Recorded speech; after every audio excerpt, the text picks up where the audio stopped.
Hello guys, welcome to the Starlight Wisdom. आज हम लोग शुरू करने जा रहे हैं हमारा नया टॉपिक जो कि होने वाला है डेंसिटी। और यहाँ पर लाइट जा चुकी है, इसलिए कोई बात नहीं, अभी लाइट आ जाएगी थोड़ी देर में। तब तक हम लोग हमारा टॉपिक शुरू करते हैं। और डेंसिटी पढ़ने के लिए ना पहले हम लोगों को स्टेट तो मालूम है भैया कि सॉलिड, लिक्विड, गैस, ये 3 स्टेट्स होती है ना। और ये 3 स्टेट्स ऑफ मैटर को पढ़ने के लिए आप लोगों ने पिछली वीडियोज़ देखी ली होंगी जिसमें हम लोगों ने समझा था। अब देखो ये ना बोरिंग टॉपिक हो जाता है, बार बार वही बातें, लेकिन क्या करें भैया, फर्स्ट चैप्टर के बारे में यही सब है। तो सॉलिड मतलब होता है पार्टिकल्स बहुत पास होंगे, ठीक है, ऐसे पास होंगे। वैसे हमारा टॉपिक डेंसिटी है, पर उसके पहले ना हमको एक चीज़ और समझनी है जिससे 2 टॉपिक हमारे एक साथ क्लियर हो जाएंगे। और लिक्विड में पार्टिकल्स थोड़े दूर होते हैं ऐसे। अच्छा, और गैसेस में पार्टिकल्स कैसे हो जाएंगे? गैसेस पार्टिकल्स हो जाएंगे और दूर ऐसे, ठीक है। तो सॉलिड का अरेंजमेंट इतना पास है। अगर मुझे एक बात बताओ, यहाँ कोई दूसरा पार्टिकल आके सोचे कि मैं रहूँ, जैसे कि मान लो उस पार्टिकल को हम डिनोट करते हैं ऐसे स्टार्स, ठीक है। पार्टिकल मतलब वो कण होता है, we can not see it by the naked eyes. बाकी फिर भी हम ऐसे स्टार के फॉर्म में इसको समझा रहे हैं। और ये गोला लिया हुआ है कि मतलब ये मैटर 1 है। मैटर मतलब कोई भी चीज़, आयरन हो सकता है ये मान लीजिए, और ये मैटर 2 है। इसको हम मान लेते हैं किसके पार्टिकल्स हैं, तो स्टील के पार्टिकल्स हैं, कॉपर के पार्टिकल्स हैं, एल्यूमिनियम के पार्टिकल्स हैं, या फिर सैंड के पार्टिकल्स हैं। किसी को भी पार्टिकल के फॉर्म में हमने किसी भी मैटर को लिया है, उसके पार्टिकल्स को हम चाहते हैं कि ये स्टार वाले पार्टिकल्स इस के बीच में जाके बैठ जाएं। अब देखो ये स्टार का साइज़ भी कितना बड़ा है कि 2 पार्टिकल के बीच में जाके नहीं बैठ पा रहा है, ठीक है। तो ऐसी मिक्सिंग होना पार्टिकल्स के बीच में। अच्छा, ये पार्टिकल्स को लेकर अगर पानी में डाल दिया जाए, मान लेते हैं हम कि जो सॉल्ट होता है उसको अगर हम पानी में डालें, तो आप लोगों ने देखा है कि अगर पानी पूरा ऊपर तक भरा हुआ है, यहाँ तक भरा है पूरा पानी, मतलब पूरा गिलास पानी से भरा हुआ है, और अगर हम उसमें सैंड डाल दें, अच्छा सैंड ना डाल के शुगर डालते हैं, सॉल्ट डालते हैं, तो क्या होता है, वो सॉल्ट और शुगर के जो पार्टिकल्स होते हैं वो इन पार्टिकल्स के बीच की इंटरमॉलिक्यूलर स्पेस में जाके बैठ जाते हैं। जैसे वाटर के 2 पार्टिकल्स हैं, 3 पार्टिकल्स हैं, 4 पार्टिकल्स हैं, इनके बीच में जाके यहाँ पर ऐसे बैठ जाएंगे वो कौन, सॉल्ट के पार्टिकल्स। और जितनी जगह तक ये था पानी उतनी ही जगह तक रहेगा। आप 1 चम्मच पानी डाल लो, वो पानी का लेवल ऊपर नहीं बढ़ेगा। धीरे से डालना, ऐसे जोर से डाल दोगे तो चल जाएगा। धीरे धीरे डालते जाएंगे और उसको डिजोल्व करते जाएंगे, तो क्या होता है, तो सॉल्ट गेट्स वो और ज़्यादा सिंपलर फॉर्म में आते जाती है। और सिंपलर फॉर्म में आते आते ब्रेक डाउन होते होते क्या हो जाता है, वो इंटरमॉलिक्यूलर स्पेस के बीच में चली जाती है। किसके बीच में? इंटरमॉलिक्यूलर स्पेस में। तो किसी चीज़ को मिक्स करना, मिक्सिंग के दौरान सबसे ज़्यादा इंपॉर्टेंट है हमको समझना कि भैया इंटरमॉलिक्यूलर स्पेस किसकी कैसी होती है। और इंटरमॉलिक्यूलर स्पेस को पूरा लिख लेते हैं। स्पेस पार्टिकल्स के बीच की कब बढ़ेगी, मुझे स्पेस बढ़ा के इतनी दूर करना है इनको, पार्टिकल्स को इनको इतना दूर लाना है। तो डिस्टेंस बढ़ाने के लिए इनका फोर्स ऑफ अट्रैक्शन तोड़ना पड़ेगा, तोड़ो। और ये कैसे करते थे हम, हीट से, मतलब टेम्परेचर बढ़ा के। तो अगर मैं टेम्परेचर बढ़ाऊंगा तो टूटेगा फोर्स और बढ़ जाएगी स्पेस। तो हमने स्पेस बढ़ा दी टेम्परेचर बढ़ा के। तो स्पेस डिपेंड्स अपॉन टेम्परेचर, जितना ज़्यादा टेम्परेचर होगा उतनी ज़्यादा स्पेस होगी, ठीक है। प्रोपोर्शनलिटी का साइन है। अगर टेम्परेचर बढ़ेगा तो स्पेस बढ़ जाएगी, ठीक है। अभी देखो भैया, ऐसा है कि यहाँ पर हमने 2 अलग अलग मैटर को लिया है। जैसे सैंड को ले लो, शुगर को ले लो, वाटर को ले लो, आयरन को ले लो, स्टूल को ले लो, हाँ स्टूल भी ले सकते हो। स्टूल को पलंग के साथ मिक्स करके देखो, होगा क्या? क्यों नहीं होगा? क्योंकि पलंग कैसे बना, लकड़ी से। कैसे बना है? लकड़ी कैसी होती है, सॉलिड फॉर्म में। ये वुड है, ये सॉलिड है। और सॉलिड के पार्टिकल्स ना भैया बहुत पास होते हैं। अब इसके बीच में आप चाहो लोहा डालना, तो यहाँ पे लोहे के पार्टिकल्स नहीं आ पाएंगे क्योंकि ऑलरेडी बहुत पास है, ठीक है। लेकिन अब मान लेते हैं कोई ऐसा मैटर लो जिसको हम गर्म करके उसकी स्पेस बढ़ा सकें। जस्ट फॉर एग्जाम्पल आयरन एक सॉलिड होता है, लेकिन इस सॉलिड स्ट्रक्चर में मान लो सॉलिड की कोई बॉक्स है, इसके आयरन के पार्टिकल्स बहुत पास हैं। अगर मैं इसको थोड़ा सा गर्म कर दूँ, टेम्परेचर इसका बढ़ाया जाए, तो अभी क्या पड़ा, IMS बढ़ जाएगा। मतलब ये आयरन के पार्टिकल्स थोड़े, जो यहाँ पर ये 4 इतने से थे, ये थोड़ी दूर आ गए। मतलब ये कौन से फॉर्म में आ गया, मॉल्टन आयरन। मॉल्टन मतलब पिघला हुआ आयरन। लोहे का लिक्विड बना दिया हमने, मॉल्टन आयरन बना दिया। अब उस मॉल्टन आयरन के हिसाब से इसकी स्पेस ज़्यादा है। अब अगर यहाँ पर कॉपर का एक पार्टिकल आने की कोशिश करे भी, सही, कॉपर पूरा लिख लेते हैं, कॉपर का पार्टिकल अगर आने की कोशिश भी करे, वैसे Cu होता है उसका सिंबल, ये आप लोगों को सिंबल भी धीरे धीरे अब याद कराते जाएंगे। तो 3rd 4th चैप्टर में जाके याद नहीं करेंगे, अभी से याद करते चलेंगे धीरे धीरे, ठीक है। उसके लिए हम अलग से वीडियो भी बना लेंगे। अभी जो पार्टिकल इतनी दूर आ गए, the copper can get inserted in between this space. यहाँ पर जाके कॉपर के पार्टिकल्स ऐसे बैठ सकते हैं, ऐसे बैठ सकते हैं, हाँ या ना, ठीक है। ये केवल हम ऐसा स्कीमेटिक डायग्राम बना रहे हैं। ऐसा नहीं होता कि कॉपर का साइज़ आयरन से छोटा होता है, तो दोनों है एटम, फिर भी साइज़ में थोड़ा बहुत अंतर होता है दोनों में। अब ये जो पार्टिकल इतने बड़े बड़े यहाँ पर है ये आयरन के, इसके बीच में आकर ये आराम से बैठ सकता है। मान लो कॉपर का भी बड़ा ही है तो ऐसे आके बैठ जाएगा, लेकिन यहाँ आके बैठ सकता है क्या कॉपर का आयरन? यहाँ तो ऑलरेडी पूरी जगह फिल है भैया, यहाँ कैसे आएगा ये वाला एक और सर्कल इसके बीच में कैसे आएगा, है ना? तो नहीं आ सकता। मतलब सॉलिड का टेम्परेचर बढ़ा के उसको इंटरमोलिकुलर स्पेस बढ़ाने को मिल जाए तो हम उसमें क्या कर सकते हैं, मिक्सिंग हो जाएगी ऑफ अनदर मैटर, किसी दूसरे मैटर की हम मिक्सिंग कर सकते हैं। ठीक है, अभी तक केवल हमने ओवरव्यू समझा कि आज का टॉपिक हमारा जो होने वाला है डेंसिटी, वो उससे कैसे रिलेटेड है। हालांकि ये टॉपिक है डिफ्यूज़न, और डिफ्यूज़न में क्या होता है, डिफ्यूज़न मतलब होता है इंटरमिक्सिंग ऑफ पार्टिकल्स। किन के पार्टिकल्स भैया? Of two different kinds of matter या टू डिफरेंट मैटर्स। जैसे यहाँ पर मैं एग्जांपल के लिए अलग से लिख दूंगा नीचे कि दो अलग अलग मैटर हम कौन से ले रहे हैं। मान लेते हैं एक आयरन ले लिया, आयरन मतलब Fe होता है ना, अच्छा पूरा लिखते हैं आयरन, और दूसरा मान लो पानी मिलाना है यार, ठीक है, आयरन को पानी में या पानी को आयरन में। आयरन की एक रॉड है, मान लो ये आयरन का बना हुआ मार्कर है, और इसके अंदर मुझे पानी के ड्रॉपलेट्स भरने हैं ढेर सारे, अंदर भरना है ना, ऊपर नहीं रखना है, नीचे नहीं रखना है, उसके अंदर डालना है। तो क्या होगा कि आयरन के पार्टिकल्स बहुत पास हैं, तो ये पानी को केवल ऊपर रखेंगे, नीचे नहीं जाने देंगे, अंदर मिक्स नहीं होने देंगे। लेकिन अगर कोई आयरन पिघाल दे और फिर उसमें पानी डाले तो हाँ वो शायद मिक्स हो सकता है, क्योंकि उसके पार्टिकल्स की डिस्टेंस बढ़ जाएगी। तो intermixing of particles of two different matters by their own, खुद से हो जाए वो तो कहलाएगा डिफ्यूजन।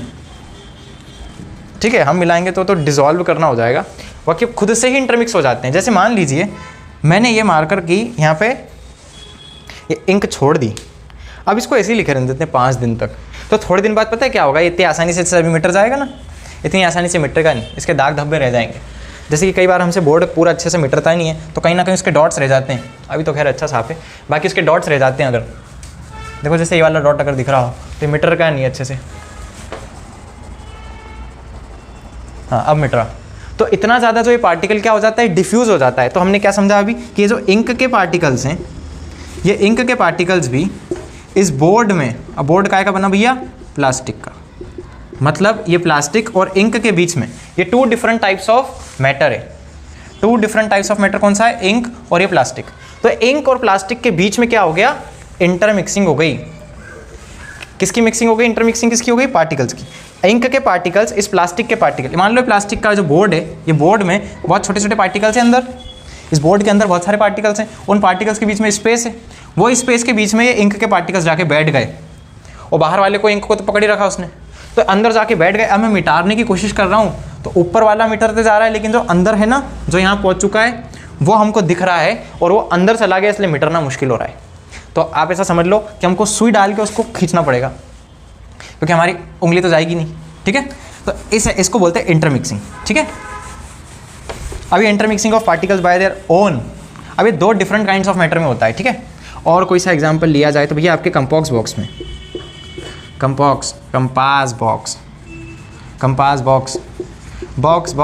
अच्छा, सुबह गए आप, कंपास खोला और देखा कि स्केल के ऊपर रबड़ चिपका हुआ है। ऐसा कई बार होता है ना, हम तो जानबूझ के स्केल के ऊपर ऐसे रबड़ रखते थे, आसपास पेंसिल जमाते थे, उसके ऊपर स्केल रखते थे, धीरे से उसको बैग में रख लेते थे। अगले दिन सुबह जाते से पहले लेक्चर में जब खोला तो स्केल उठाते थे, उसके साथ साथ रबड़ भी उठ जाता था। तो क्या होता था भैया, जो रबड़ के पार्टिकल्स हैं वो स्केल के पार्टिकल्स के साथ, स्केल के पार्टिकल्स ऐसे बना लेते हैं। ठीक है, ये वाले पार्टिकल्स इनके बीच में जा के बैठ जाते हैं। कैसे बैठ जाते हैं, देखो इनकी इंटरमिक्सिंग कराते हैं अपन, तो इनकी इंटरमिक्सिंग हो जाएगी तो क्या होगा, ये पार्टिकल्स ऐसे बोर्ड में मैं अंदर तो बना नहीं सकता डायग्राम, ऐसा समझ लो स्केल के अंदर पार्टिकल ढेर सारे पीछे तक जा रहे हैं, और ऊपर मतलब जैसे ये हाथ है मेरा, तो आगे से चिपकाना है ना, तो आगे वाले जितने पार्टिकल्स है उसमें इसके आगे वाले पार्टिकल्स ऐसे जाके इंटरमिक्स हो जाएंगे ऊपर से। ठीक है, मतलब ऐसा समझ लो ये आगे से आ रहा है जो स्टार वाला हाथ, ये, और पीछे से आ रहा है वो वाला, तो आगे की सरफेस के जो पार्टिकल्स हैं बहुत ज़्यादा अंदर तक डिफ्यूजन नहीं होता है, इंटरमिक्सिंग ऊपर होती है। ठीक है, ऊपर से होती है, लेकिन अगर मौका मिलता है अंदर तक जाने का तो निकल जाते हैं। जैसे कि हॉट एरोमा, आप लोगों की NCERT में है ये शब्द एरोमा, फूड की जो स्मेल होती है जो गरम गरम चिली पनीर बन रहा है मान लो घर में, तो पड़ोसी तक जाती है खुशबू और वो आ जाते हैं हमारे यहाँ, ठीक है। अभी जो गरम गरम खाने की खुशबू है वो बहुत जल्दी फैलती है एज़ कम्पेयर टू आज हमारे पास वाले ने आइसक्रीम ला के खा रहे हैं, खुशबू आ रही है। आइसक्रीम की खुशबू नहीं आती है, मैगी की आती है, नूडल्स की आती है, चिली पनीर की आती है, और काजू पनीर की सब्ज़ी बनती है, और गरम गरम में क्या बनता है, मान लो छोले की सब्ज़ी बन रही गरम गरम, पाव भाजी की खुशबू आती कि नहीं, इतना गरम गरम। वो एक रेस्टोरेंट सामने है, हम इधर जा रहे हैं रास्ते में और पाव भाजी की खुशबू आ रही है। लेकिन ऐसा कभी हुआ कि आइसक्रीम की खुशबू आ रही है, दूर से जा रहे हैं, कोई बहुत दूर आइसक्रीम बन रही है? ऐसा नहीं होता। क्यों? क्योंकि आइसक्रीम मतलब होता है आइस वाला क्रीम, मतलब कोल्ड कोल्ड, वो कूल है, ठंडा है। तो ठंड में क्या होता है, अच्छा हमारे टॉपिक पे सब दूसरा चालू हो जाएगा। और ठंडा जो हो जाता है पार्टिकल्स, तो उसकी काइनेटिक एनर्जी कम हो जाती है और इंटरमॉलिक्यूलर स्पेस भी कम हो जाती है। मान लो बहुत कोई कूल डाउन है, कूल डाउन, बहुत ज़्यादा अगर ठंडा है तो ठंडा होने के कारण क्या होता है, पार्टिकल्स पास पास आ जाते हैं। अरे भैया ठंड लगती है तो सब ऐसे सिकुड़ के बैठ जाते हैं, पास पास आ जाते हैं। तो एक ठंड लग रही है तो ये पास पास आ गए पार्टिकल्स। अब पास पास आ गए तो यहाँ पर इंटरमिक्सिंग होने की जगह नहीं बचती, इंटरमिक्स नहीं हो पाते ये एयर के साथ। इसकी स्मेल भी ऐसी पार्टिकल्स लेकर जाएगी, इतने पास पास होंगे उसके भी। आइसक्रीम से निकला हुआ ना आइसक्रीम, इसकी जगह हम लेते हैं चिली पनीर का बाउल, ये गरम गरम एकदम हॉट चिली पनीर। आहा, अभी क्या होगा, जो ये इसके वेपर्स निकलेंगे, जो इसकी स्मेल निकलेगी, क्या निकलेगी, इसकी स्मेल। स्मेल मतलब बांस नहीं, स्मेल मतलब उसकी सुगंध निकलेगी, खुशबू भी हो सकती है वो। ये स्मेल का मतलब ऐसा नहीं समझना कि उसमें से बांस निकल रही। अब ये जो पार्टिकल्स निकलेंगे ये क्या हाई एनर्जी लेकर निकल रहे हैं, क्योंकि गर्म है ना, गर्म है तो इनके पास कैसी एनर्जी होगी, हायर एनर्जी है। और उस हायर एनर्जी के साथ ये लोग ज़्यादा दूर तक काइनेटिक एनर्जी के दौरान, क्योंकि इनकी काइनेटिक एनर्जी बहुत तेज़ है। अब हायर एनर्जी कौन सी वाली, काइनेटिक, तो काइनेटिक एनर्जी बहुत तेज़ होने के कारण ये दूर दूर तक मोशन करते हुए जाएंगे। हम लोगों ने पहले भी बताया है कि काइनेटिक का मतलब होता है मोशन वाली एनर्जी, ठीक है। तो मोशन, अगर किसी ने नहीं लिखा है अपने नोट्स में तो प्लीज़ अपनी कॉपी निकालिए और उसको मार्जिन के ऊपर अच्छे से सजा के लिखो कि काइनेटिक एनर्जी का मतलब होता है the energy by the virtue of the motion. किसी भी ऑब्जेक्ट की मोशन के कारण उसमें जो एनर्जी है उसको बोलते हैं काइनेटिक एनर्जी, ठीक है। तो पार्टिकल्स के पास बहुत हायर एनर्जी है बिकॉज दे आर हॉट, गर्म होने के कारण उनके पास इतनी हीट है कि वो काइनेटिक एनर्जी लेकर बहुत दूर दूर तक चले जाएंगे, ठीक है। दूसरी बात, गर्म होने के कारण इसका टेम्परेचर ज़्यादा है तो हम बोल सकते हैं कि इसके पार्टिकल्स की डिस्टेंस दूर होगी, एयर के पार्टिकल्स की डिस्टेंस भी दूर होती है। तो ये पार्टिकल्स इसके बीच में, ये वाले पार्टिकल्स इसके बीच में आराम से इंटरमिक्स हो सकते हैं, हाँ या ना। ये जो चिली पनीर था हमारा, हॉट स्मेल थी वो, और आसपास की आपकी हवा वो, ये दोनों बहुत अच्छे से इंटरमिक्स हो सकते हैं। Yes, they can easily diffuse into each other. Diffuse मतलब इंटरमिक्स हो सकते हैं, डिफ्यूज इनटू ईच अदर, ठीक है। तो आप लोग जल्दी से बस ये बात लिख लीजिए कि जो बहुत ज़्यादा ठंडा होता है, द कोल्ड, जो कोई भी किसी का टेम्परेचर कम होगा, the matter which have the low temperature, उसकी intermolecular spaces, the intermolecular spaces between the particles will be less as compare to the particles of hot object, because जैसे जैसे उसकी हीटनेस या हॉटनेस बढ़ती है उसके कारण क्या होता है, मोशन बढ़ जाता है और स्पेस बढ़ने लगती है। स्पेस बढ़ेगी तो they can diffuse into each other very easily, आराम से ये लोग एक दूसरे के अंदर डिफ्यूज़ हो सकते हैं। और अगर ये डिफ्यूज़ हो गए तो ये पूरी हवा में इसकी सुगंध फैलते जाएगी, डिफ्यूज़न होते होते होते होते आगे तक जाएगा, अगले रूम तक, अगले घर तक, अगले शहर तक आपके चिली पनीर की खुशबू जा सकती है अगर बहुत गरम गरम बन रहा है तो, ठीक है। गरम चीज़ों की भाप दूर तक लगती है। तो अभी हमको क्या समझ में आया कि टेम्परेचर बढ़ाने से डिफ्यूज़न बढ़ गया, टेम्परेचर बढ़ाने से डिफ्यूज़न बढ़ गया। तो डिफ्यूज़न के लिए हम यहाँ पे लिख लेते हैं फटाफट से, डिफ्यूज़न डिपेंड्स ऑन टेम्परेचर। अच्छा, ये डिपेंड मतलब क्या होता है, तो डिफ्यूज़न जैसे जैसे बढ़ेगा, सॉरी हम डिफ्यूज़न नहीं बढ़ा सकते, हम टेम्परेचर बढ़ाएंगे। जैसे जैसे टेम्परेचर हम बढ़ाते जाएंगे इधर डिफ्यूज़न भी उतनी रेट से बढ़ता जाएगा। इसको बोलते हैं डायरेक्टली डिपेंड करना। मान लो टेम्परेचर अभी 25 डिग्री सेल्सियस है और हम मान लेते हैं कि केवल 2 पार्टिकल डिफ्यूज़ कर रहा है, केवल 2 पार्टिकल डिफ्यूज़ कर रहा है। हमने इसका टेम्परेचर कर दिया 35, बढ़ा दिया, इंक्रीज्ड। इसका टेम्परेचर अगर हमने बढ़ा दिया तो क्या होगा, ये जो 2 पार्टिकल डिफ्यूज़ हो रहे थे अब उसकी जगह मान लेते हैं 4 पार्टिकल डिफ्यूज़ हो जाएंगे। तो पार्टिकल्स का नंबर भी इंक्रीज़ हो गया। इसको बोलते हैं डायरेक्टली डिपेंड होना। इधर कोई चीज़ इंक्रीज़ हो रही है तो इधर भी इंक्रीज़ हो जाएगी, ठीक है। इसके ऊपर लिख लेंगे अगर नहीं पता आप लोगों को तो, डायरेक्टली प्रोपोर्शनल का साइन है ये। प्रोपोर्शनल, ठीक है, ये ओ है, डायरेक्टली प्रोपोर्शनल, मतलब वो बढ़ेगा तो भी बढ़ेगा। अच्छा मान लो उल्टा काम करते हैं, इसको कम करते हैं, इसको हम ले आते हैं 0 डिग्री सेल्सियस पे, तो जितने पार्टिकल्स पहले डिफ्यूज थे वो भी खत्म हो जाएंगे अब, और कोई डिफ्यूजन नहीं दिखाएगा ये, ठीक है। 0 मत करो नहीं तो आप लोगों को 0 0 कन्फ्यूजन होगा, इसको 5 कर लेते हैं, ठीक है। मतलब टेम्परेचर कम करने पर कोई पार्टिकल डिफ्यूज़ नहीं हो पा रहा है, क्लियर। अगर बहुत ज़्यादा ठंडा पानी है तो उसमें शक्कर घोलने में दिक्कत आएगी, ठीक है। चलो ये फटाफट से रिलेशन लिख लेंगे, डिफ्यूज़न और टेम्परेचर के बीच का relation. What is the relation between diffusion and temperature. अगर ऐसा क्वेश्चन आता है एग्जाम में तो आप लोगों को ये लिखना है कि diffusion is directly proportional to temperature. If the temperature increases then the diffusion also increases, if the temperature decreases then diffusion also decreases, ठीक है। चलिए अब हम आप लोगों के लिए एक क्वेश्चन लिखते हैं यहाँ पर, how the diffusion will be affected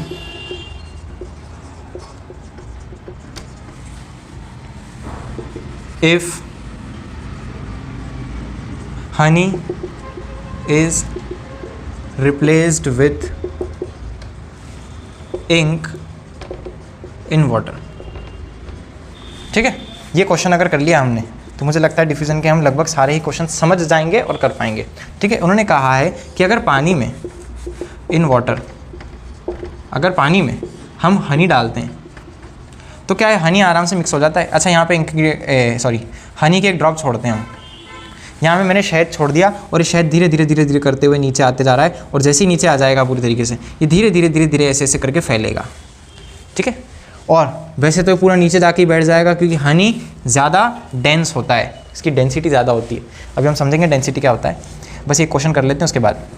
तो हनी नीचे तक आ जाएगा और नीचे आने के बाद बैठ जाएगा। लेकिन उन्होंने कहा कि हाउ द डिफ्यूजन अफेक्टेड, अभी डिफ्यूजन हुआ क्या, बहुत कम हुआ, ये हनी वाटर में बहुत कम डिजॉल्व होगा। लेकिन उन्होंने कहा इस हनी की जगह इसको रिप्लेस कर दिया जाए इंक के साथ, उसी पानी में पहले हनी डाला था, अब उसको रिप्लेस करके इंक पानी में डाल रहे हैं। हनी पानी में था, अब इंक पानी में डाल रहे हैं, तो बताना डिफ्यूजन कैसा होगा। मैंने कहा भैया इसका डिफ्यूजन तो बहुत कम है, डिफ्यूजन इज़ वेरी लेस, बहुत कम है। अब क्या करना है, अब पानी लेना है वापस से। उन्होंने कहा हनी मत डालो, अब क्या डालो, इंक डालो। तो इंक की बॉटल ले आओ भाई, कहाँ इंक की बॉटल, ये रही इंक। हमने इंक डाल दिया और इंक डालने के बाद जैसे ये नीचे आएगी, नीचे आने के बाद ये दे धड़ाधड़ ज़ोरदार एकदम फैल जाएगी, अच्छे से फैल जाएगी। आप लोग खुद कर सकते हैं ये, है ना। आप लोग के पास अगर मार्कर हो या डेटॉल को पानी में डाल के देखा है आप लोगों ने, तो डेटॉल इन वाटर कितना मस्त फैलता है। वो देखा एंटीसेप्टिक वाला जो ऐड आता है उसमें वो लोग जब डालते हैं डेटॉल को पानी में, कि जो घर को साफ़ रखना है, अगर जम्स मारने हैं तो डेटॉल डालना चाहिए। तो डेटॉल डालने के बाद तो देखना, डेटॉल ऊपर से डालते हैं बाल्टी में और दिखाते हैं ऐसे फैलता है, वो कितना अच्छे से फैलता है। तो फैलने का मतलब होता है डिफ्यूज़ होते जा रहा है। जो डेटॉल के पार्टिकल्स हैं वो इंटरमिक्स हो रहे हैं, intermixing of particles of Dettol with the another matter that is H2O। तो H2O के पार्टिकल्स के साथ डेटॉल के पार्टिकल्स जब इंटरमिक्स कर रहे हैं तो उसको कहा इसका डिफ्यूजन हो रहा है, कितना अच्छा। अच्छा अब इंक का भी डिफ्यूजन हो गया, तो मैंने कहा भैया डिफ्यूजन इज़ वेरी हाई, कितना अच्छा है ये डिफ्यूजन, बहुत अच्छा है यहाँ पे, वेरी हाई। तो उन्होंने पूछा हाउ द डिफ्यूजन अफेक्टेड, क्या इफेक्ट पड़ेगा।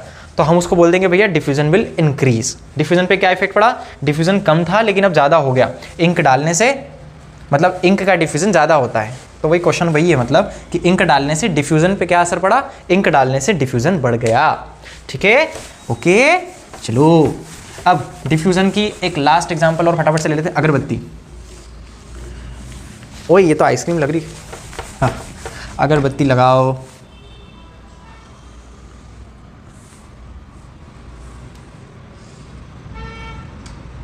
ठीक है। मान लो अगरबत्ती है, मान क्या लो है यार, तो अगरबत्ती जैसी लग रही ना। अब इस अगरबत्ती को ऐसे हम जलाते हैं, जला दो तो इसमें क्या निकलता है, इसका स्मोक, स्मोक मतलब धुआं, धुआं धुआं धुआं।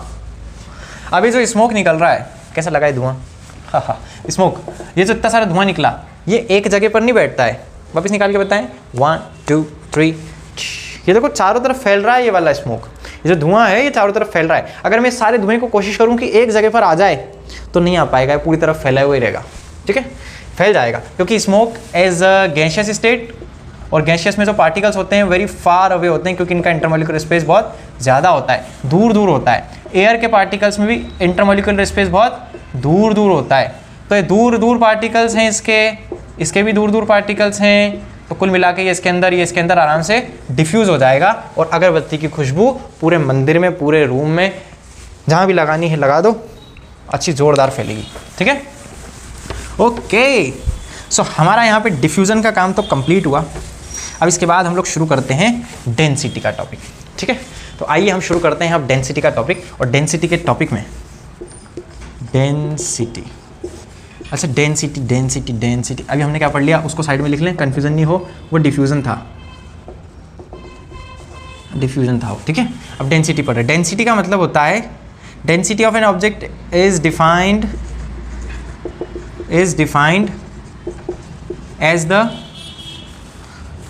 As mass of an object per unit its volume, उसके वॉल्यूम के हिसाब से is defined as the mass per unit its volume. मतलब डेंसिटी का फॉर्मूला क्या हो गया, मास पर यूनिट वॉल्यूम। ये पर का साइन होता है, पर ठीक है, मास पर यूनिट वॉल्यूम। तो कितना मास है, मास काय में मेजर करते हैं आप लोग, केजी में करते हैं, ग्राम में करते हैं, मिलीग्राम में करते हैं, केजी, ग्राम या मिलीग्राम। ठीक है, अब किलोग्राम ले रहे हैं तो यहाँ क्या लेना पड़ेगा, इसकी ही ऐसा यूनिट चलेगी मीटर क्यूब में। अगर ग्राम ले रहे हैं तो सेंटीमीटर क्यूब, और नहीं तो फिर इधर मिलीमीटर हो जाएगा ना यहाँ। तो वही, ये तो बहुत छोटा हो गया, इसको नहीं लेंगे यार, छोटी छोटी बातें थोड़ी करेंगे, हम 9th क्लास में आ गए। तो किलोग्राम पर मीटर क्यूब और यहाँ पर ग्राम पर सेंटीमीटर क्यूब। ठीक है, हालांकि वो वाली बात करना ज़्यादा बड़ी बात हो जाएगी, अभी हम 9th में ही है, इसलिए kilogram per metre cube will be easy to understand. अच्छा, वॉल्यूम आ रही है वॉल्यूम मेरी, हेलो, वॉल्यूम, अरे वो वाला वॉल्यूम नहीं, वॉल्यूम का मतलब यहाँ पर कितनी जगह घेरेगा, स्पेस, ऑक्यूपाइड, कितनी स्पेस ले रहा है वो। मान लेते हैं ये बॉक्स है जी, हाँ दोस्तों, ये एक बॉक्स है। मान लो ये 1 मीटर, इसकी ब्रेड्थ भी 1 मीटर, इसकी लेंथ भी 1 मीटर और इसकी हाइट भी 1 मीटर। ठीक है, तो वॉल्यूम ऑफ क्यूब क्या होता है, साइड इंटू साइड, या आप लोग कहते हैं length into breadth into height, जो भी कहते हैं। अभी लेंथ ब्रेड्थ हाइट लिख लेते हैं हम लोग। 1 इंटू 1 तो कितना हो जाएगा 1। अच्छा, 1 मीटर था, तो 3 बार मीटर है तो इसको बोलते हैं मीटर क्यूब। तो वॉल्यूम की यूनिट क्या हो गई, मीटर क्यूब। ठीक है, अब मान लेते हैं कि इसका वजन है 1 किलो का ये बॉक्स है। ठीक है, तो 1 किलो के बॉक्स में कितने ग्राम होते हैं, फटाफट से बता देंगे सब लोग। 1 किलो इज इक्वल्स टू 1000 ग्राम। ठीक है, और 1 मीटर इज इक्वल्स टू कितना सेंटीमीटर होता है, 100 सेंटीमीटर। आप लोगों को ये बात पता है कि के मतलब होता है 1000। ठीक है, के मतलब 1000 होता है, एम मतलब मिलियन होता है। अच्छा, मिलियन में कितने जीरो होंगे, तो भैया देखो 10, 100, 1000, 10,000, लाख, 10 लाख, ये क्या हो गया, 1 मिलियन। 10 लाख मतलब मिलियन होता है, इसको दूसरी भाषा में हम बोल सकते हैं 10 पावर 6। देखो गिन लो, ये 3 और 3 6, तो मिलियन का मतलब 10 पावर 6 होता है। और के का मतलब 1000, कितनी जीरो है, 3, तो 10 पावर 3 हो जाएगा ये। क्लियर, चलो, अब ये सब क्यों बताया मैंने, ये भैया लाइट आज आएगी कि नहीं आएगी, आप लोगों के यहाँ है अभी लाइट, तो थोड़ा सा अपना स्क्रीन बड़ा करो ना, हमको भी आ जाएगी।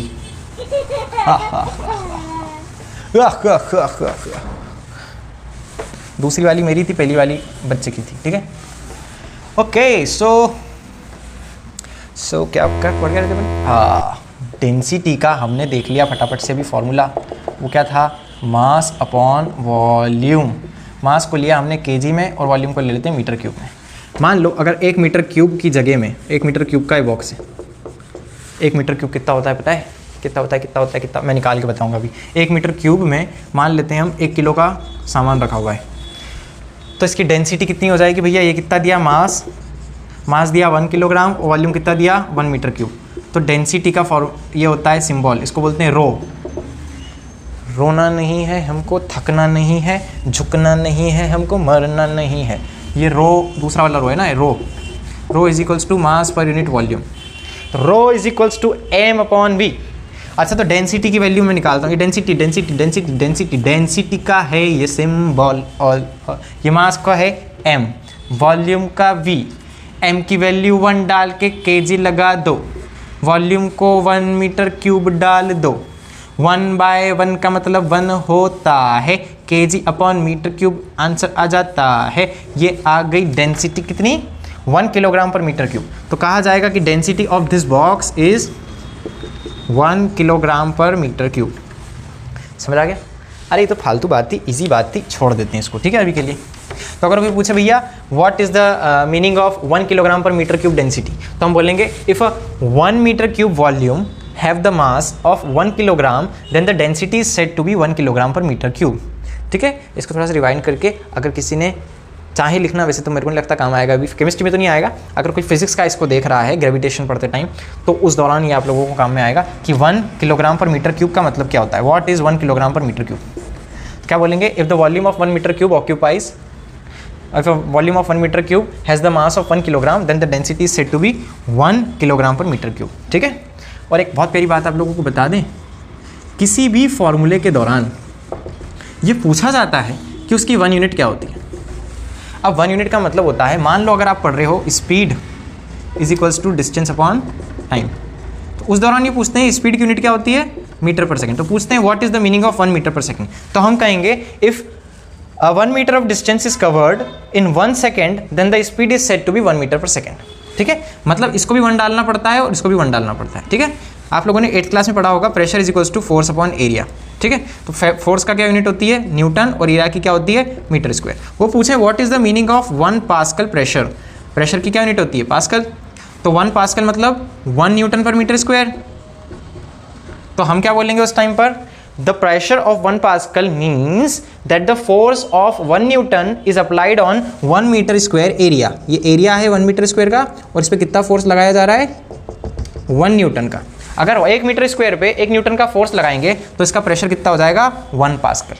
कुछ समझ में आ रहा है क्या हो रहा है? अरे भैया जब भी 1 यूनिट को डिफाइन करना हो तो सबको 1 1 डाल दो, 1 1 डाल दो, 1 न्यूटन का फोर्स लगा दिया 1 मीटर स्क्वायर में, काम हो गया।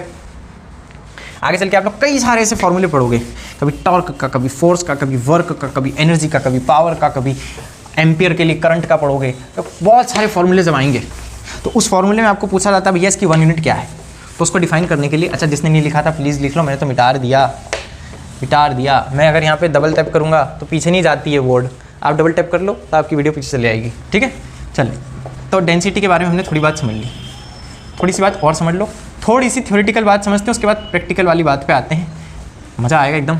इसको कि बॉक्स बनाया है, इसको तो ऐसे ही रहने दो ना खुला, हाँ खुला रहो, अच्छा रहेगा, वैसे भी लाइट नहीं हुई। तो अभी क्या करना है हमको, डेंसिटी की बात हम कर रहे हैं, अभी इसके प्रैक्टिकल एप्लीकेशन बाद में देखते हैं। अब मान लेते हैं 1 किलोग्राम पर मीटर क्यूब लिखा हुआ है। किसी ने पूछा भैया ये जो 1 मीटर क्यूब की जगह है,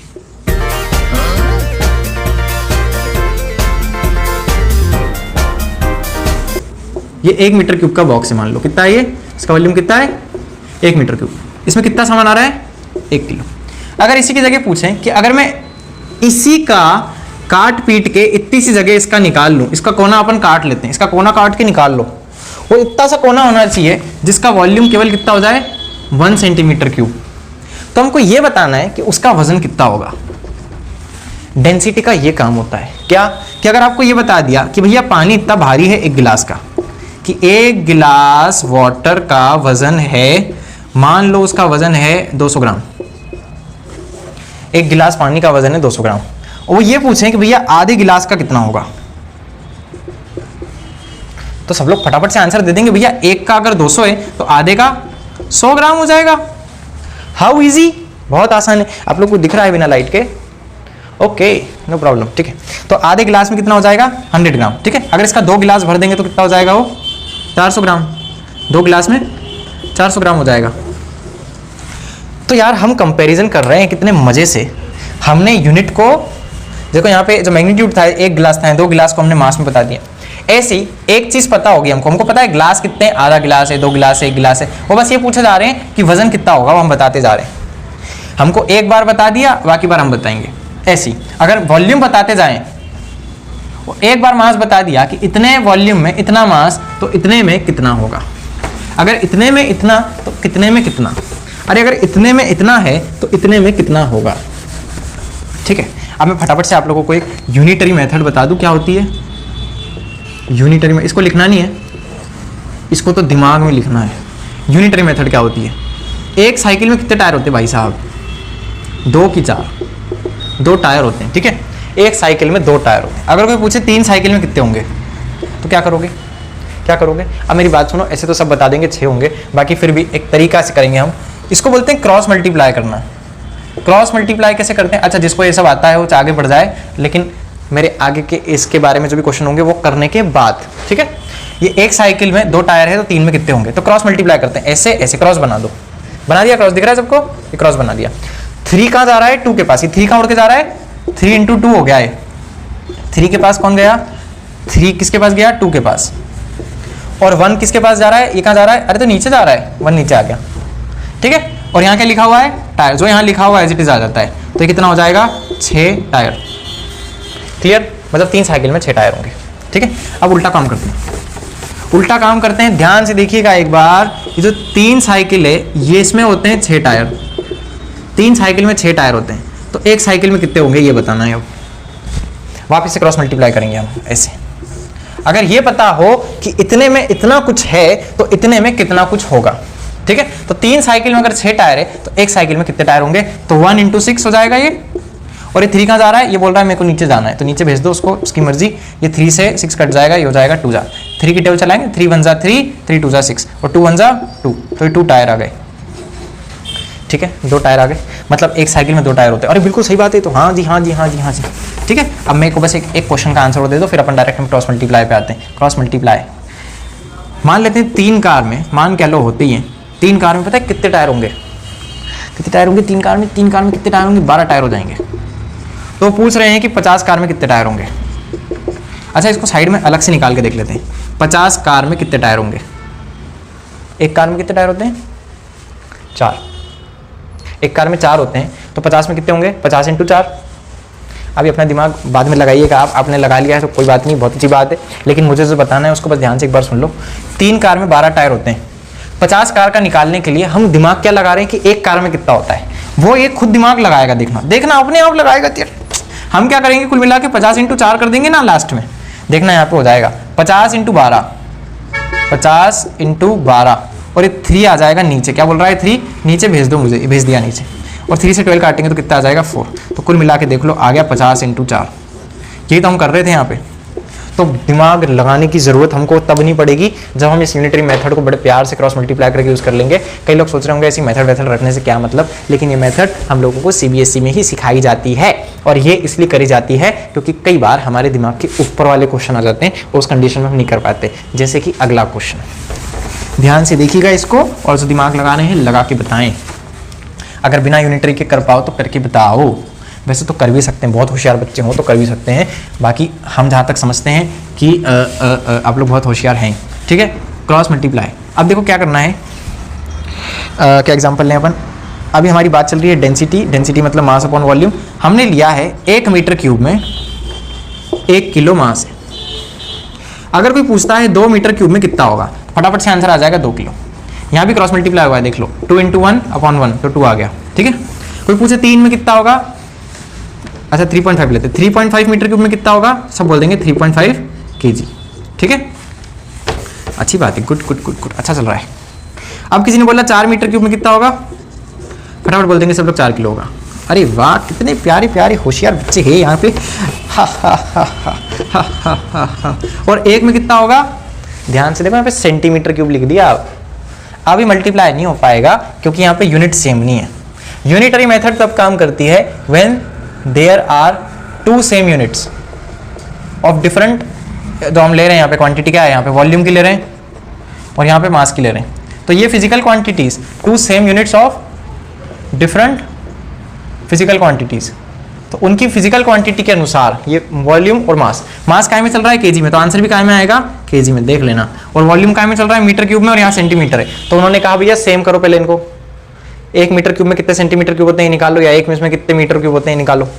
तो हमको ये करना पड़ेगा कि 1 मीटर में होता है 100 सेंटीमीटर, 1 मीटर में होता है 100 सेंटीमीटर, और 1 मीटर का स्क्वायर कर दिया जाए अगर, तो इधर 100 सेंटीमीटर का भी स्क्वायर करना पड़ेगा।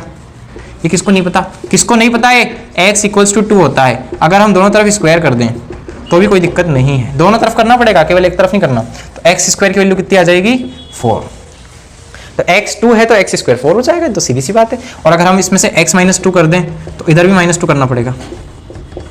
देखो इसमें से -2 किया तो इस 2 में से भी -2 करना पड़ेगा।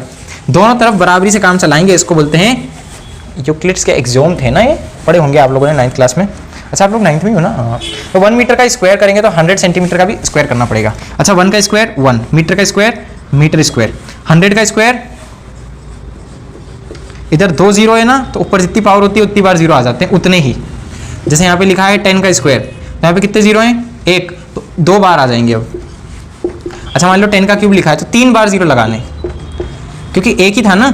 लेकिन इसी की जगह अगर ऐसा दे दिया जाए 100 का स्क्वायर, इसका मतलब होता है जितनी जीरो है वो 2 बार आएगी, 2 जीरो है तो 2 बार आएगी, ये 2 बार आ गई। यहाँ पे 4 जीरो लगाते हैं, 4 जीरो का मतलब होता है 4 जीरो 2 बार आएगी, 1 2 3 4 जीरो, फिर एक और बार 1 2 3 4 जीरो। समझ आ गया? हो मैं हूँ सेंटा। नहीं चलो ये सेंटीमीटर का स्क्वायर करते हैं। 100 का किया तो क्या आ गया 10,000, और सेंटीमीटर का क्या हो गया सेंटीमीटर स्क्वायर। समझ आ गया कैसे स्क्वायर करना है? अब हम स्क्वायर ना करके क्या करेंगे क्यूब, क्योंकि हमको क्यूब चाहिए। हम क्या करेंगे अब यहाँ पे क्यूब। 1 मीटर का क्यूब कितना हो जाएगा? 1 का क्यूब 1 होता है, ये पता है सबको, ये 1 का क्यूब कहलाता है। 1 × 1 1, 1 1 जा 1, 1 का क्यूब 1 है, हाँ मीटर क्यूब हो गया। इंटू 100 मतलब 2 जीरो 3 बार आएगी, 2 जीरो 3 बार आएगी, 2 जीरो 1 बार, 2 जीरो 2 बार, 2 जीरो 3 बार। ये हो जाएगा सेंटीमीटर का भी क्यूब कर दो अब तो सेंटीमीटर क्यूब आ गया। रिलेशन कितना प्यारा प्यारा। 1 मीटर क्यूब कहाँ लिखा? ये लिखा, ये लिखा, ये लिखा। बाकी सब हटा लेते हैं, जिन्होंने ये नहीं लिखा था वो प्लीज लिख लेंगे। उसके बाद अब फटाफट से इसको देख लो। 1 मीटर क्यूब का क्या लिख सकते हैं? 1 मीटर क्यूब को हम क्या लिखेंगे? 1 मीटर क्यूब को हम क्या लिख देंगे? अरे बाप रे, 1 2 3 4 5 6, ओहो 1 2 3 4 5 6 सेंटीमीटर क्यूब। इसको क्या लिख सकते थे? ये लिख सकते थे। 1 मीटर क्यूब में उन्होंने कहा 1 किलो रख रहा है, मतलब इतने में 1 किलो है, इतने सेंटीमीटर क्यूब में 1 किलो है। यहाँ पे 1 लिखा और यहाँ पे बाप रे क्या है, इसको पढ़ लो ना, 10 लाख। और पूछ रहे 1 सेंटीमीटर क्यूब में कितना किलो होगा। अरे यूनिटरी मेथड लग जाएगी दादा, क्योंकि यहाँ पे सेम यूनिट हो गई of 2 different physical quantities. Kilogram का आंसर काय में मिल जाएगा हमको? यहाँ पे लास्ट में किलोग्राम, यहाँ लिखेंगे हम मस्त एकदम। और सेंटीमीटर क्यूब तो सेंटीमीटर क्यूब है, तो 1 × 1, और ये बोलेगा नीचे आ जाओ, तो 1 × 1 हुआ, और नीचे क्या आ जाएगा ये 1 2 3 4 5 6, ठीक है। तो ये क्या हो गया 10 पावर -6 kg, 10 पावर -6 kg हो गया, ठीक है। मतलब हम ऐसा बोल सकते हैं कि 1 मीटर क्यूब में होता है 10 पावर 6 सेंटीमीटर क्यूब, और 1 मीटर क्यूब में अगर 1 किलो है तो 10 पावर 6 सेंटीमीटर क्यूब में भी 1 किलो होगा। लेकिन 1 सेंटीमीटर क्यूब में कितना है? ये 1 सेंटीमीटर क्यूब का निकाल लिया हमने। 1 सेंटीमीटर क्यूब में कितना आ गया? 10 पावर -6 किलोग्राम, ठीक है, ठीक है, ठीक है, ठीक है, ठीक है। हाँ अभी कई लोग पूछ रहे होंगे केमिस्ट्री पढ़ रहे हैं अपन। हाँ चल, अब मेरी बात ध्यान से सुनेंगे। किलोग्राम ऑलरेडी बहुत बड़ी चीज़ होती है। मान लो किसी ने कहा 2 किलो, तो इसका मतलब ही क्या होता है पता है? 2000 ग्राम। यहाँ पे बहुत कम किलोग्राम है, इसको हम ग्राम में कर लेते हैं प्लीज़। मान लो 1 किलोग्राम में कितना होता है ग्राम? के मतलब क्या बताया? 1000। तो यहाँ पे के की जगह बस 1000 लिख दो और जी एज इट इज आ जाएगा, तो 1000 ग्राम हो गया। अब 1 किलोग्राम में इतना, तो यहाँ पे 10 पावर -6 में कितना होगा? 10 पावर -6 kg में कितना ग्राम होगा? तो यहाँ पे भी क्रॉस मल्टीप्लाई कर लेते हैं। अरे क्या बात है, बहुत अच्छी चीज़ है। 10 पावर -6 को करो इसके साथ मल्टीप्लाई, अपॉन ये 1 आ जाएगा, नीचे आ गया, ठीक है। अब देखो इसको, ये क्या लिखा है? 10 पावर -6 × 10 पावर 3। अच्छा जिन बच्चों को नहीं आता एक्सपोनेंशियल सॉल्व करना, उनके लिए मैं अलग से यहाँ पे करके बता रहा हूँ। 10 पावर -6 × 1000 लिखा है, इसका मतलब होता है माइनस पावर 6 का मतलब होता है जैसे ऐसा लिखा होता है ना, तो इसको लिख लेते हैं a power m। Negative power होती है तो नीचे आके प्लस हो जाती है, तो नेगेटिव पावर है तो नीचे आके ये प्लस हो गई, ठीक है। इनटू क्या है? 1000। क्लियर? अभी क्या है? 3 जीरो है और नीचे कितनी है? इतनी जीरो है, तो 3 जीरो से पहली कटती, दूसरी कटती, तीसरी कटती है। ये बीच वाली मत काट देना, लास्ट से कटती है हमेशा, ठीक है। तो कितना हो गया? 1/1000। अब इसको क्या लिख सकते हैं? 1/10 पावर 3, और इसको क्या लिख सकते हैं? 10 पावर -3, ठीक है। तो जिनको समझना है वो ऐसे समझ सकते हैं, और जिसको आता है वो यहाँ पे भी आइडेंटिटी लगा सकता है -6 + 3 की, ठीक है। ये पता है ना सबको कि a power m × a power n is equals to होता है a power m plus n। अगर बेस सेम है तो पावर्स ऐड हो जाती है, मल्टीप्लाई में पावर्स ऐड हो जाती है। ये मल्टीप्लाई में था, बेस सेम था तो पावर्स को हमने ऐड कर दिया, किनको, इसको और इसको प्लस कर दो, -6 + 3 कर दो तो 10 पावर -3 हो गया। समझ आ गया? ठीक है, तो 10 पावर -3 क्या है? ये क्या था? ग्राम, यहाँ सब दूर ग्राम ग्राम ग्राम, और 10 पावर -3 ग्राम हो गया। ओहो, इसका मतलब वापस से आ जाओ लाइन पे फटाफट से। 1 मीटर क्यूब में 1 किलोग्राम था, तो 1 सेंटीमीटर क्यूब में 10 पावर 6 सेंटीमीटर क्यूब में 10 पावर -6 kg था। ऐसे ही तो हुआ था, है ना? और 10 पावर -6 kg का मतलब 10 पावर -3 ग्राम, तो इसको हम लिख सकते हैं 10 पावर -3 ग्राम। अब इसमें से कुछ भी नहीं लिखना है, ठीक है? ये केवल मैंने समझा दिया। आप लोग लिखना चाहो तो प्लीज़, बहुत अच्छी बात है, लिख लो, लेकिन हमारे काम की बात अब ये है, ये समझाने इसलिए ज़रूरी था ताकि आगे वाला कंसेप्ट थोड़ा सा इजी भी हो जाए, क्लियर हो जाएगा बहुत अच्छे से, जो कि वाकई में हमारे काम का है। ये तो हमारे इतना ज़्यादा कोई काम का नहीं था, क्योंकि हम लोगों को ना ऐसा यूनिट में काम चलता है, स्टैंडर्ड इंटरनेशनल यूनिट, और मास के लिए स्टैंडर्ड यूनिट होती है, टाइम के लिए स्टैंडर्ड यूनिट होती है, और लेंथ के लिए स्टैंडर्ड यूनिट होती है। लेंथ को मेज़र करते हैं मीटर में, टाइम को मेज़र करते हैं सेकेंड्स में, और मास को मेज़र करते हैं हम किलोग्राम में। ठीक है, तो हम बात तो हमेशा क्या करेंगे? किलोग्राम पर मीटर क्यूब की। लेकिन कई बार ये चीज़ इतनी छोटी हो जाती है, मान लो ऐसी हो गई, तो बोलते हैं भैया इसको ग्राम पर सेंटीमीटर क्यूब में कर लो। ठीक है, तो बस मैं आप लोगों को बस एक लास्ट बार ये बता दूं कि 1 किलोग्राम पर मीटर क्यूब में कितना ग्राम पर सेंटीमीटर क्यूब होता है। ये तक हमने निकाला नहीं है, अब निकालेंगे।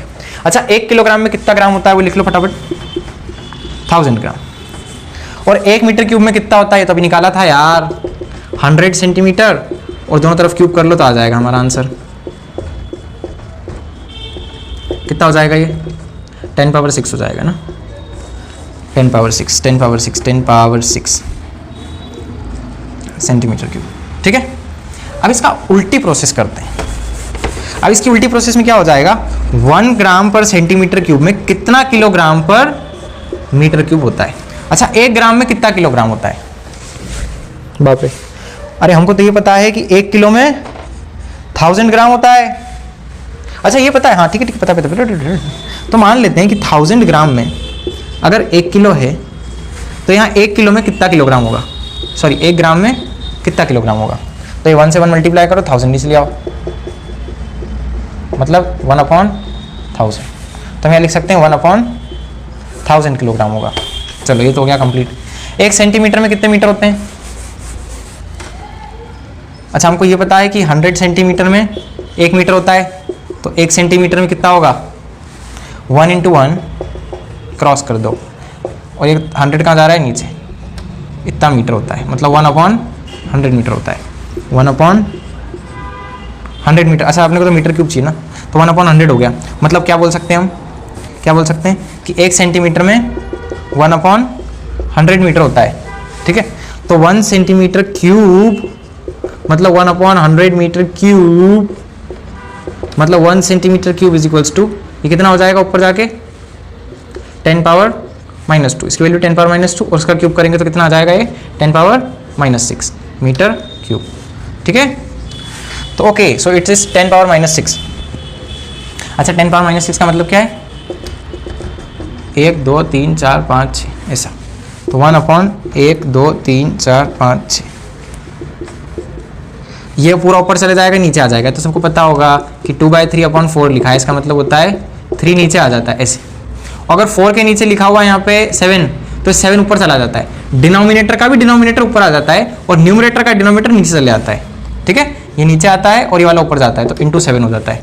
ठीक है, मतलब नीचे के नीचे क्या है ये, तो ये जाएगा ऊपर, और न्यूमरेटर के डिनोमिनेटर वाला आ जाएगा नीचे। ठीक है, तो ऊपर जाएगा, इसको 6 0 ऊपर ले जाओ, अपॉन जो 1000 नीचे ले आओ, यूनिट तो एज इट इज़ रहेगी भैया। हाँ, 3 0 से 3 0 कट दी, क्या बचेगा? 1000। तो हम यहाँ लिख देंगे प्यार से, और बस ये हमको डिराइव करना था और कर लिया। जिनको डेरिवेशन समझ नहीं आया कोई बात नहीं, इसका डेरिवेशन नहीं आता है, लेकिन आने वाले समय में आप लोग मोशन पढ़ोगे, उसमें डिस्टेंस आएगा, डिस्प्लेसमेंट आएगा, मीटर आएगा, टाइम आएगा, वेलोसिटी आएगी, एक्सेलरेशन आएगा, ग्रेविटेशन आएगा, वर्क आएगा, हर जगह कहीं ना कहीं आपको ये यूज़ करना पड़ेगा, और डेरिवेशन खुद करना पड़ेंगे। ठीक है, 1 ग्राम पर सेंटीमीटर क्यूब मतलब होता है 1000 किलोग्राम प्रति मीटर क्यूब। मतलब इस कंडीशन में ये जीत गया, ये बड़ी चीज हो गई। वैसे तो किलोग्राम बड़ा होता है, मीटर बड़ा होता है, लेकिन ये क्या होता है कि जब किलोग्राम को मीटर से डिवाइड कर देंगे तो ये चीज छोटी हो जाएगी और इसको बड़े से मल्टीप्लाई करना पड़ेगा, तब जाके इसके बराबरी पे आ पाएगा। ठीक है, चलो अब डेंसिटी के हम प्रैक्टिकल बात पे आ जाते हैं। ये तो हमने कर ली बहुत सारी थ्योरेटिकल बात, और यहाँ पर कितना टाइम हो गया है? ओके, तो हम थोड़ी सी और इसको एक्सटेंड कर लेते हैं वीडियो को फटाफट से, और बस 2 मिनट में हम डेंसिटी का थोड़ा सा प्रैक्टिकल बात समझ लेते हैं क्या होती है।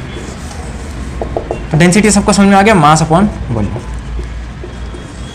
ठीक है, प्लीज़ अब थोड़ा ध्यान से प्रैक्टिकली देखना। मुझे ऐसा लगता है थोड़ा मैथ ज़्यादा हो गया तो आप लोगों का बोरियत शुरू हो गई होगी, लेकिन ऐसा नहीं, अब मज़ा आएगा बहुत ज़ोरदार।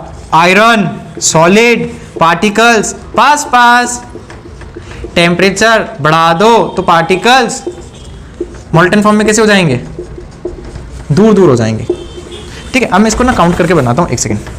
केवल 6 पार्टिकल बनाते हैं अपन, 6 पार्टिकल बना दिए, पास पास से 6 पार्टिकल। यही 6 पार्टिकल्स को थोड़ा दूर दूर बनाना पड़ेगा क्योंकि मोल्टन फॉर्म में। अरे देखो, अगर उतने ही पार्टिकल्स हैं, वही का वही आयरन है, लेकिन टेम्परेचर बढ़ा देने से, मोल्टन फॉर्म में लाने से इसकी जगह बढ़ गई, इसको बड़े बॉक्स में बनाना पड़ा, मतलब इसका क्या बढ़ गया? अब वॉल्यूम, वॉल्यूम बढ़ गया, वॉल्यूम बढ़ गया। अच्छा एक बात बताओ, अगर इसमें से मास बढ़ जाए तो डेंसिटी सीधी सीधी बढ़ेगी, हाँ या ना?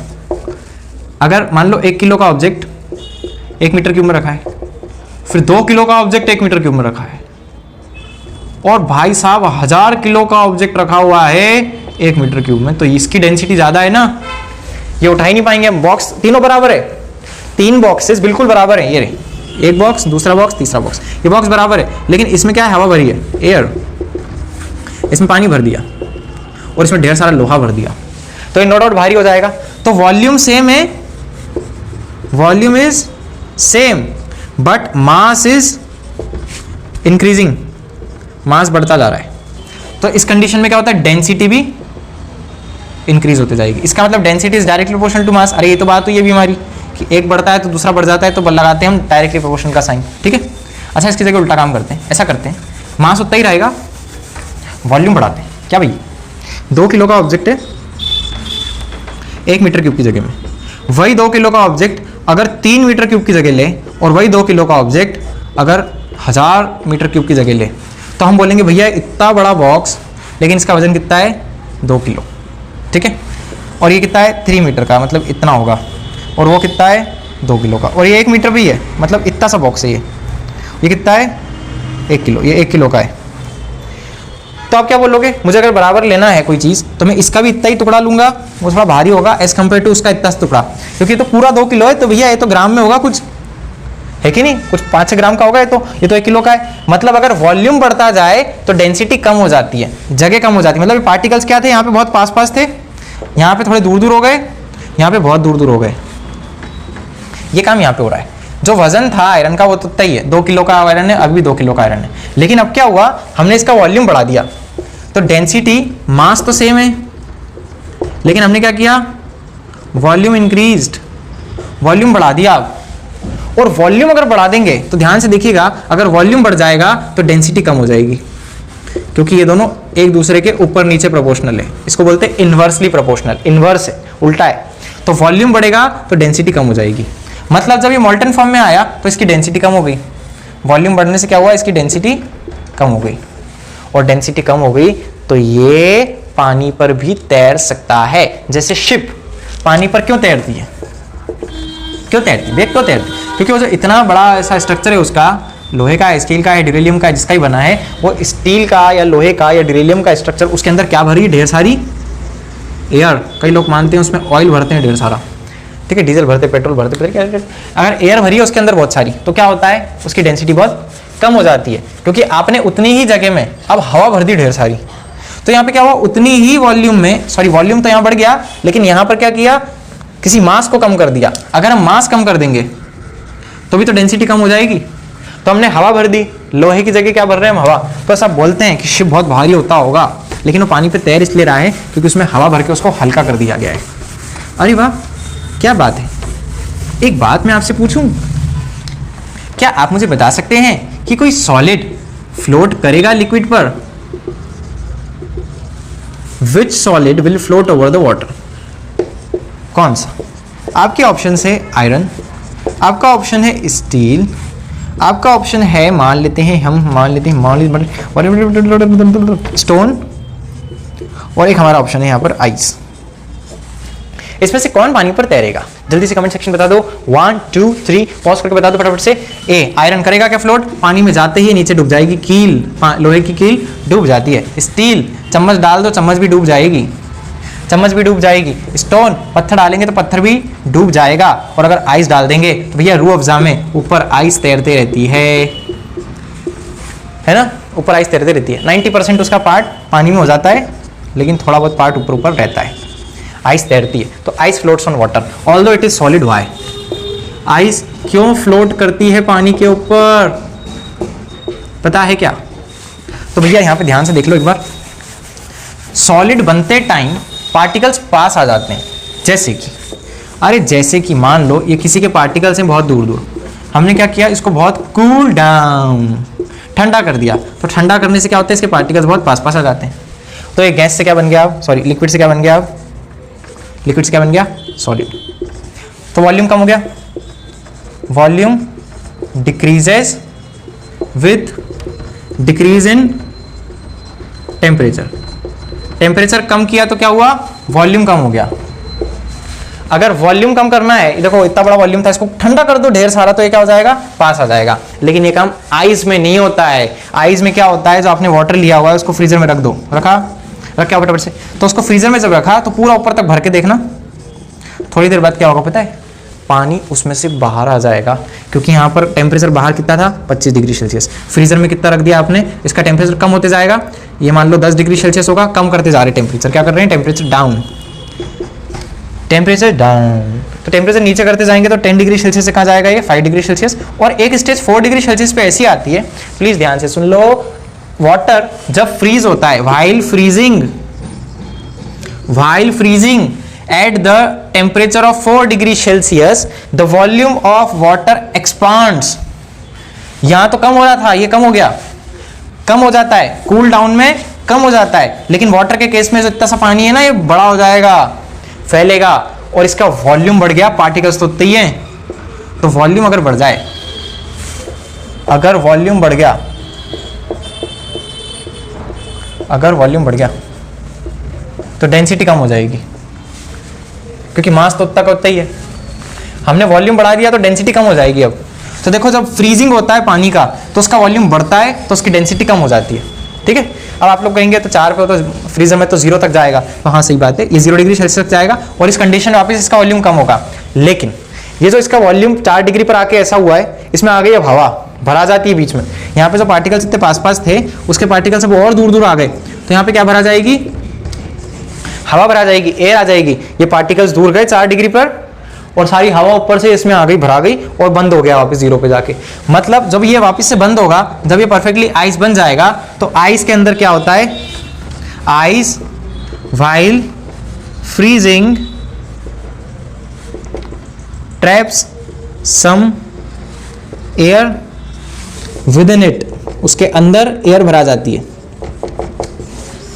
और इस कारण से 10, उसके आगे लिख लेंगे इसको, चलो 10 इट्स डेंसिटी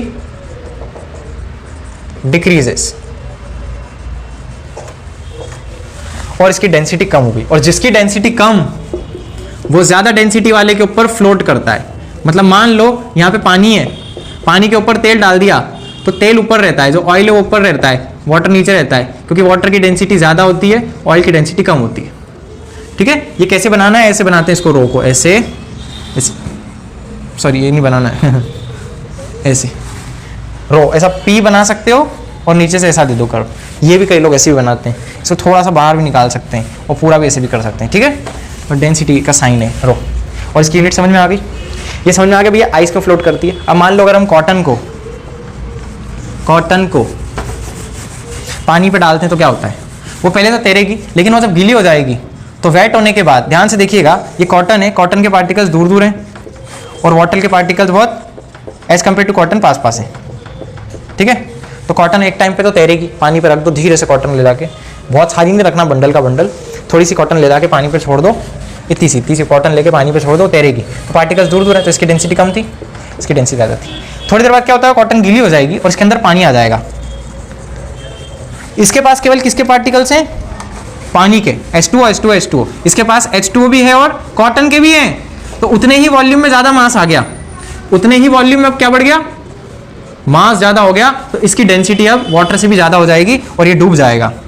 वाटर की कम है as compare to wet cotton की, और ये आ जाएगा नीचे, डूब जाएगा। डूबने को बोलते हैं सिंक, डूब जाएगा। ठीक है, अब एक पक्का लास्ट क्वेश्चन और उसके बाद टाटा बाय बाय कर लेंगे। ठीक है, देखो मैं बोर्ड के साथ तो बाय बाय करते ही रहता हूँ ताकि वो मिट जाए। चलो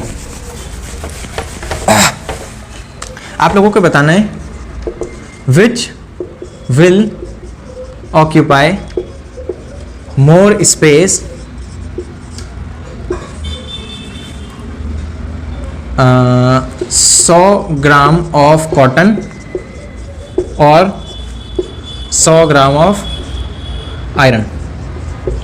इसमें से कौन ज्यादा जगह घेरेगा, स्पेस कौन ज्यादा घेरेगा, है ना, मोर लिखा है, ज्यादा जगह कौन घेरेगा, 100 ग्राम का कॉटन के 100 ग्राम का आयरन। फटाफट से बता दो कौन ज्यादा घेरेगा, कौन ज्यादा घेरेगा, बताओ जल्दी से।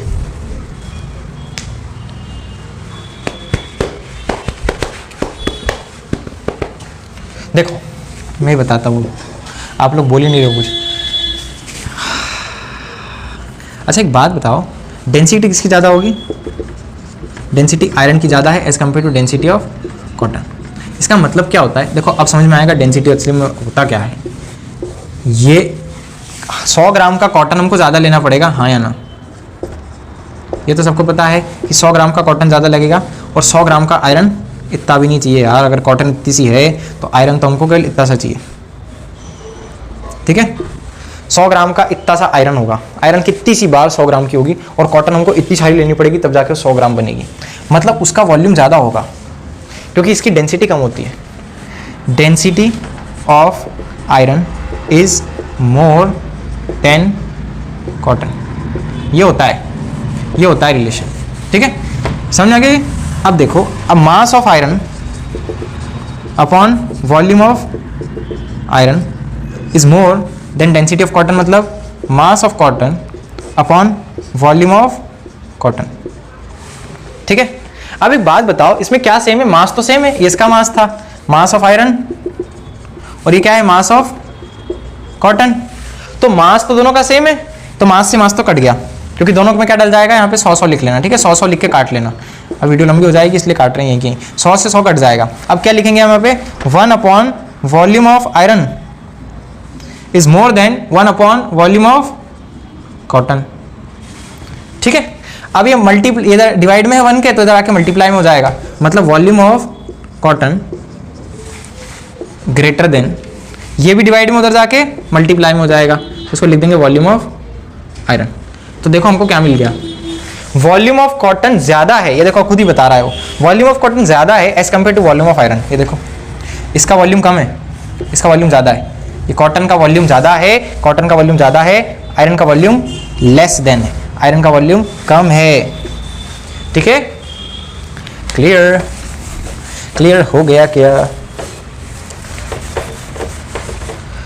आप लोगों को एक बात पता है, ऐसी मस्ती में पूछ रहे हैं बस, तो ठंडा पानी होता है वो पीने से सर्दी हो जाती है, पता है बात, पता है? अच्छा आप लोग को ये पता है कि ठंडा पानी के पार्टिकल्स जो होते हैं बहुत पास पास होते हैं, ऐसे ऐसे ऐसे ऐसे पास पास होते हैं, और जो कोल्ड वाटर होता है, जो हॉट वाटर होता है, वो पीते हैं ना तो हमारी सर्दी ठीक हो जाती है। सर्दी ठीक हो जाती है हमारी, हॉट वाटर पीने से हमारी सर्दी ठीक हो जाती है, क्योंकि पार्टिकल्स भी बहुत दूर दूर होते हैं इसमें, पता है? मतलब देखो इसका वॉल्यूम बढ़ रहा है, इसका वॉल्यूम कम है, इसका वॉल्यूम बढ़ गया, इसका वॉल्यूम कम है। मास हम मान लेते हैं दोनों का सेम है, मान लेते क्या है ही सही, क्योंकि पानी है दोनों, ये भी 1 ग्राम का पानी 1 ग्राम का पानी, लेकिन वो 1 ग्राम का गर्म पानी और 1 ग्राम का ठंडा पानी, तो इसका वॉल्यूम ज़्यादा है। अच्छा वॉल्यूम बढ़ता है तो डेंसिटी कम हो जाती है, वॉल्यूम कम होता है तो डेंसिटी बढ़ जाती है, मतलब इसकी डेंसिटी ज़्यादा होती है। सॉरी मैंने कहा था मैं लास्ट टॉपिक पढ़ा रहा हूँ, लेकिन लास्ट टॉपिक था और आप लोगों को सर्दी के बहाने से मैंने पढ़ा दिया है कि कोल्ड वाटर की डेंसिटी ज़्यादा होती है। इसलिए आप लोगों ने देखा होगा कई बार ऐसा होता है कि हम पूरा पानी से नहा लेते हैं और लास्ट में ठंडा ठंडा पानी लगता है, क्योंकि ऊपर होता है ना जो गर्म पानी, उसकी डेंसिटी कम होती है, और जो कोल्ड वाटर होता है उसकी डेंसिटी ज़्यादा होती है। तो ठंडे पानी में अगर ऊपर से थोड़ा थोड़ा धीरे धीरे करके हम गर्म पानी डाल दें तो जो बेचारा नहाने गया उसको धोखा हो जाएगा आधे बाल्टी के बाद, क्योंकि वो पहले तो गर्म से नहा लेगा अच्छे मजे से, साबुन लगाएगा फिर, और फिर सोचेगा अरे वहाँ गर्म पानी, अच्छा ठंडा ठंडा लग जाएगा। क्यों? क्योंकि ऊपर जो गर्म पानी होता है ना ऊपर आ जाता है, ठीक है, क्योंकि इसकी डेंसिटी कम होती है। क्लियर? ऐसे ही होता है, आपने सी ब्रीज लैंड ब्रीज पढ़ा होगा, उसमें ऐसे से होता है। जो लैंड सर्फेस होती है सुबह के टाइम पे क्या होता है, बहुत गर्म हो जाती है, और गर्म गर्म होता है तो यहाँ पे पार्टिकल्स बहुत गर्म गर्म हो जाते हैं, और गर्म गर्म पार्टिकल्स फिर जाते हैं ऊपर, क्योंकि ये हॉट है ना, हॉट मतलब गर्म हो जाने के कारण इसकी डेंसिटी कम हो जाती है। तो अधिकतर जो हॉट चीज़ें होती है उनकी डेंसिटी बहुत कम होती है, ठीक है। So I hope you enjoyed this lecture. और देखो, अगर कोई भी चीज़ मुश्किल लग रही है पढ़ाई करने में, तो ऐसा नहीं है कि हम उसको छोड़ के आगे बढ़ जाएं या उस चीज़ को देखना बंद कर दें। हर चीज़ के लिए ना खुद में चिंतन करने की ताकत होनी चाहिए, शक्ति होनी चाहिए, और हमको हर चीज़ का चिंतन करना आना चाहिए, सोचना चाहिए कि कैसे हमको ये बात समझ में आए, खुद से करना पड़ेगा। नहीं तो आप कितने ही टीचर्स देख लोगे, अगर आप खुद नहीं पढ़ रहे हो, मतलब खुद से होना चाहिए ना अंदर से। हमको जैसे बता दिया कि भैया a+b का होल स्क्वायर क्या होता है, क्या होता है, क्या होता है, मेरे को नहीं याद आ रहा, तो मैं खुद निकाल सकता हूँ, पता है, a+b इंटू a+b स्क्वायर मतलब क्या होता है, 2 का स्क्वायर मतलब 2 इंटू 2 कितना होता है 4। अरे वाह कितना इजी था। 3 का स्क्वायर कई बच्चे 6 बोल देते हैं कई बार, क्यों? क्योंकि 3 2 कर देते हैं। अरे ऐसे करो ना इसको, 3 इंटू 3 9। तो ऐसे a+b इंटू a+b, देखो a, पहले a को करते हैं अपन इन दोनों में, तो a into a square, a into b a b, फिर b into a b a, फिर b into b b square. अच्छा ये क्या हो गया, a square plus a b, b a को भी क्या लिख सकते हैं a b, b a को भी क्या लिख दिया a b। तो यहाँ पे क्या हो गया, a square plus a b plus a b 2ab plus b square, ठीक है। हालांकि कई बच्चे खुद से करते हैं और उनको मालूम भी होगा, उनको लग रहा है सर पता नहीं कैसी फालतू बातें कर रहे हैं, तो सबको पता है, लेकिन फिर भी कई लोग इतना दिमाग नहीं लगाते हैं आप जैसा। तो आप लोग अगर लगाते हैं तो बहुत अच्छी बात है, नहीं लगाते तो प्लीज़ ऐसा लगाना शुरू कर दीजिए, क्योंकि हमको आने वाले साइंस के टॉपिक्स में साइंस का सब्जेक्ट नहीं है जहाँ हम रट के क्वेश्चन कर सकें, ठीक है। अच्छा ओके, टाटा बाय बाय।